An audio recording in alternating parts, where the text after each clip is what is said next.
Singing by Lakhan लाल सिंह। गाने नहीं जाना बकोरे नहीं जीत रे, शादी के टाइम हो छै होते अब बीत रे।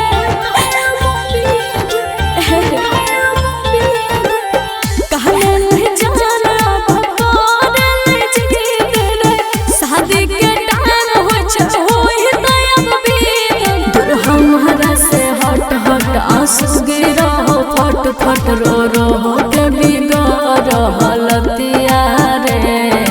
आज के रतिया तोरे बारतिया जिंदगी लगा होतिया रे।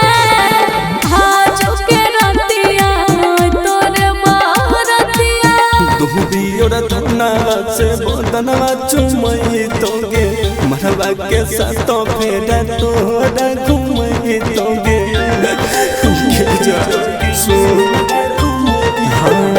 दुबियोर धना से बदनवा चुमई तोगे मरवा के साथ फेरा तोड़ा घुमई तो जही देगे हमारा सोच माथा पे तके बोझ फट फट लागत हमारा दतिया गे। चुपा के सछुरिया से काट दी है मुदिया कोयरा जाई है हमारे तू हतिया गे। चुपा के सछुरिया से काट दी है मुदिया।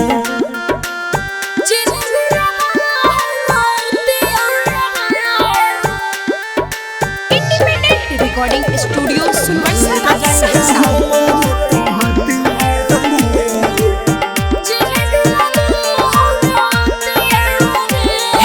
चार दिन चौठार के बाद मिले आइबो कह छियो हाथ जोड़ के। बोल हे गई बहाने बारतिया उठल तो आरतिया दुनिया जई बहु छोड़ के। तो रहना हमारा पास नहीं होता है माना दास, अखियां से थकता है हमारा लौटिया रे। बाप कहबो के कहरो नहीं बाप कह गई छोड़ कहे रजैया हमारे तू हतिया गे। आज के रतिया तोरे बारतिया जिंदगी लगा होतिया रे। चुपो के सछुरिया से काट दी है मुरिया। जिंदगी लगा होतिया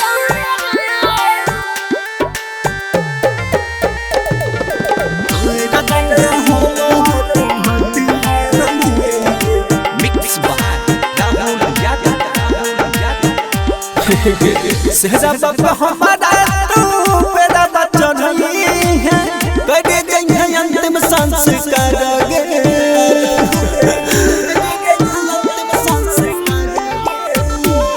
रे तोरा बिना को दिन कटे हमर रतिया, दिना वाला गई छै पहाड़ रे। कहो रही टरिया से रहल लख हमने के दिस भेलो मिस्टर राजा से गुन गलतिया गे।